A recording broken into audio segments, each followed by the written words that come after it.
नमस्कार दोस्तों, आप सबका स्वागत है हमारे चैनल पे। आज हमारे साथ गिरथ महासभा जयसेपुर के उपाध्यक्ष अभिषेक चौधरी जी आए हैं। हम इनसे आज थोड़ी बातचीत करेंगे। आज हम इनसे बातचीत करेंगे कांगड़ा में सबसे ज़्यादा पाए जाने वाली जाति गिरथ समाज के बारे में।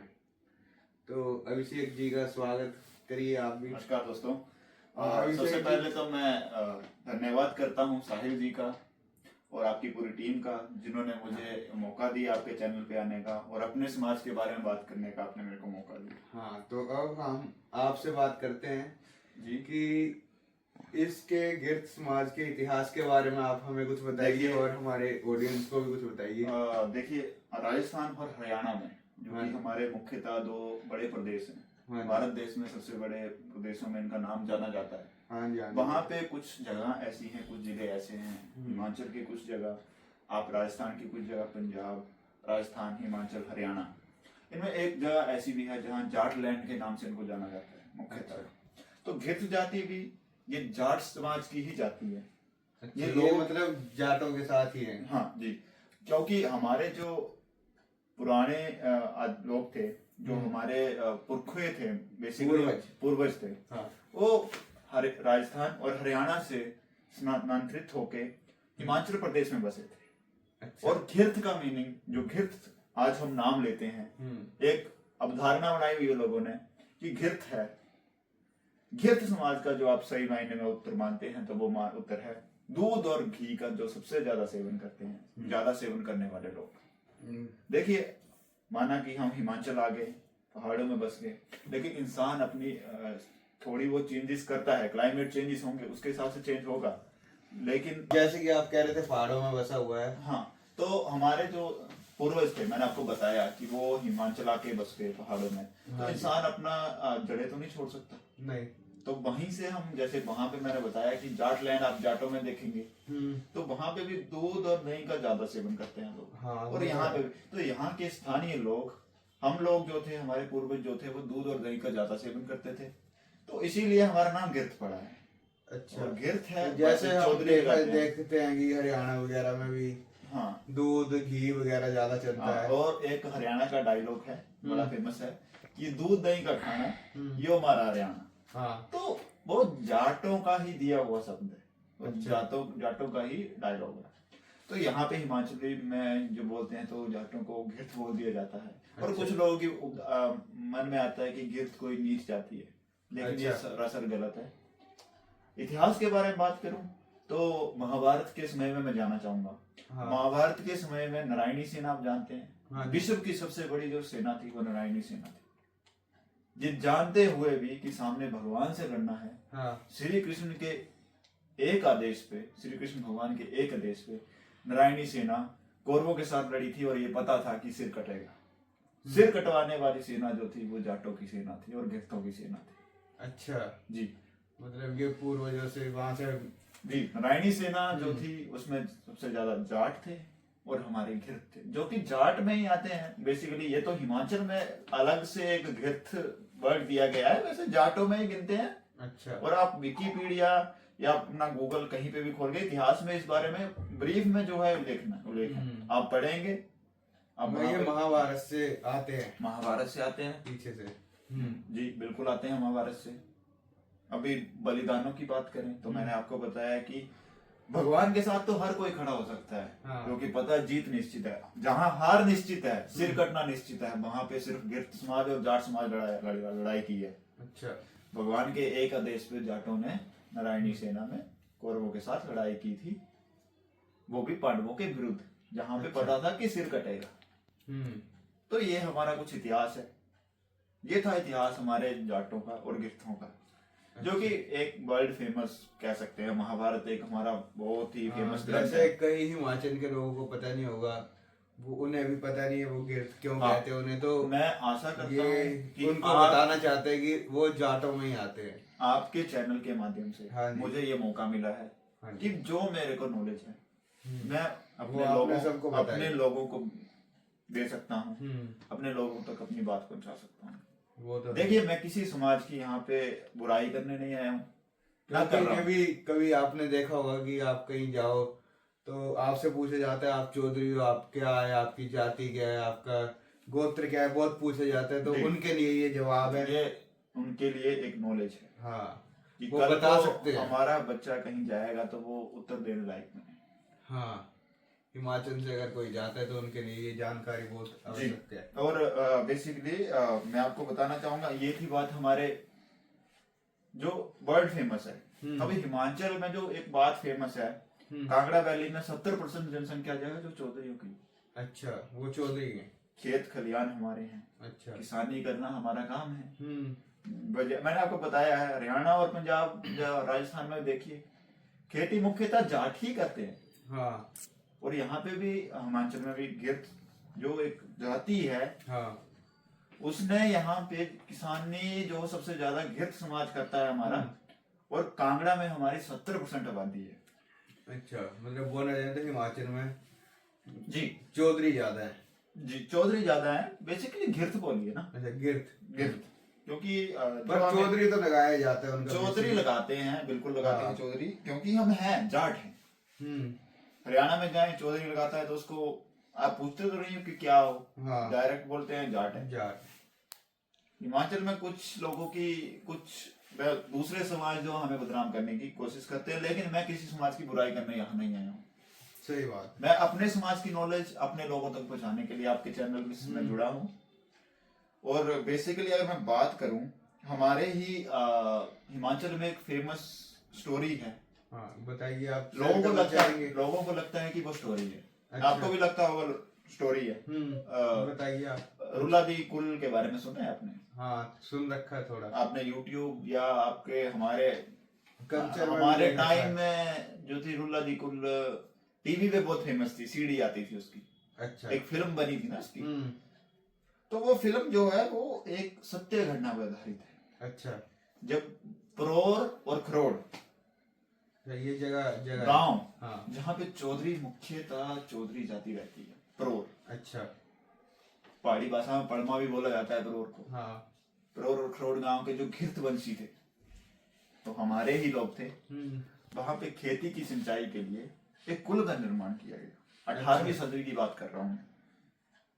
तो गिरथों ने कुल का निर्माण, ये जो बेसिकली स्टोरी है, एक घिर्त वंशी लड़की की सबसे बड़ा उसने बलिदान दिया था अपने लोगों के लिए।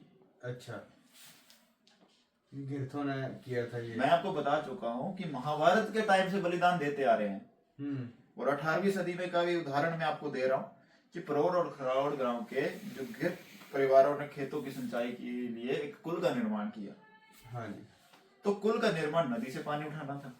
तो नदी से पानी उठाने के लिए जब कुल नदी से पानी उठाया गया तो कुल जो थी वो ढह जाए, कहीं से डंगे ढह जाए। हाँ। पानी ना आ पाया। तो जो मेहनतकश गिरथ परिवार थे, उन्होंने उस कुल बहुत कोशिश की कि हाँ यहाँ पे पानी आ जाए, या अच्छा, मतलब पानी आ नहीं रहा था वहाँ। पानी आ नहीं रहा था। कि फिर क्या क्या कोशिशें की गई? कोशिशें की गई कि बहुत कोशिशें की गई, उसमें डंगे लगाए गए, मुख्यतः दोबारा डंगे लगाए गए। अच्छा। लेकिन फिर हमारे चौधरी वंश में चेला जानते होंगे आप। हाँ। तो एक देवता को बुलाया गया। देवता की जब देवता से पूछा गया, पुराने जमाने की बात कर रहा हूँ। अच्छा। तो कुछ लोग इस पे विश्वास नहीं करेंगे, जो आजकल एक जेनजी जनरेशन जिसको बोलते हैं, हाँ। वो इस पे विश्वास नहीं करेगी। लेकिन हमें और आपको तो पता है ना, और हम ये knowledge generation to generation pass करेंगे। हाँ, वो नहीं चाहिए आगे। Generation to generation knowledge pass करेंगे। तो हाँ। उसी मुख्यतः मैं बोलूंगा कि उस टाइम वहां पे चेले को बुलाया गया। अच्छा। और उसने जब देवता के समक्ष ये बात रखी तो देवता ने वहां पे बोला कि यहाँ पे किसी राज परिवार की बहू की बलि लगेगी तो पानी है। अच्छा। तो फिर किसने बनी थी वहां पे? तो वहां पे जो गिरथ की मुखिया था, गिरथ लोगों का मुखिया था, राजा, तो उसने उसकी बहू जो थी वो अपने मायके गई हुई थी। तो मायके के लिए उस टाइम चिट्ठी का जमाना था।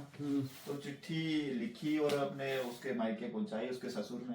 अच्छा। तो जो राजा था कि बहू को कल आना है।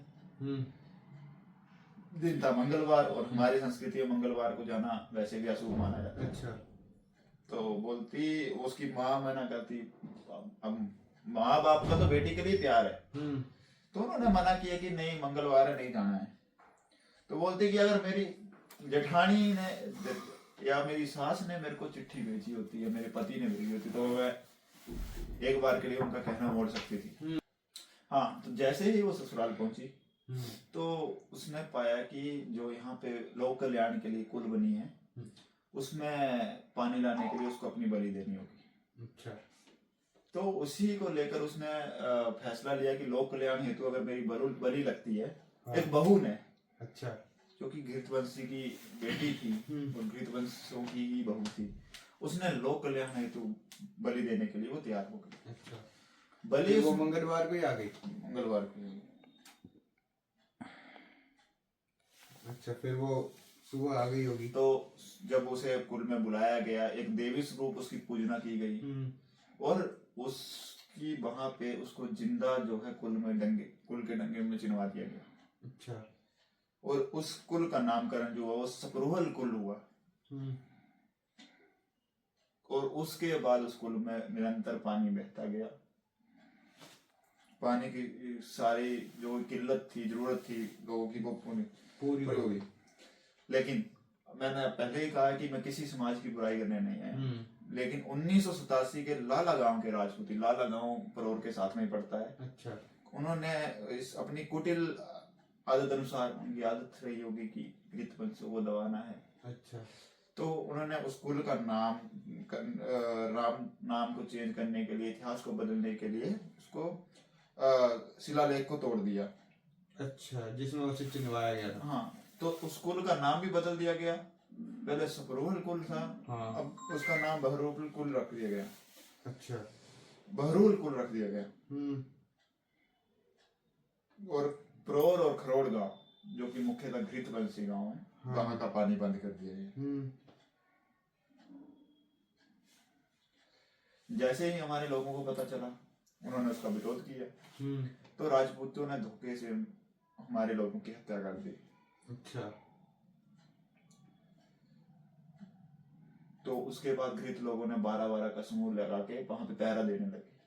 अच्छा, घृत समुदाय के लोग, क्योंकि हमारे लोगों की वहां पे हत्या कर दी गई थी राजपूतों के द्वारा। 12-12 लोग करके वहां पे पहरा देने लगे। 24 घंटे होते हैं, 12-12 1-1 घंटा सब पहरा देंगे। तो उसके बाद जो है, लेकिन लोक कल्याण हेतु पशुओं और लोगों, मानवता के अनुसार घृतवंशों के लोगों ने लाला गांव का पानी बंद नहीं किया। अच्छा। हत्याएं होने के बाद भी दोनों पक्षों का फिर मामला जो है कमिश्नर के पास पहुंच गया। अच्छा। दोनों पक्षों ने कुल अपनी अपनी होने के दावे किए। जो होता है कोर्ट में अपने अपना सारा रखते हैं। लेकिन जब घृतवंशों ने अपनी बहू के बलिदान के और कुल के सारे डॉक्यूमेंट वहां दिखाए, तो कब उन राजपूतों का दावा खारिज हो गया। अच्छा, और वहां पे वो झूठे घोषित हो गए, आप ये कहना चाहते हैं? हाँ।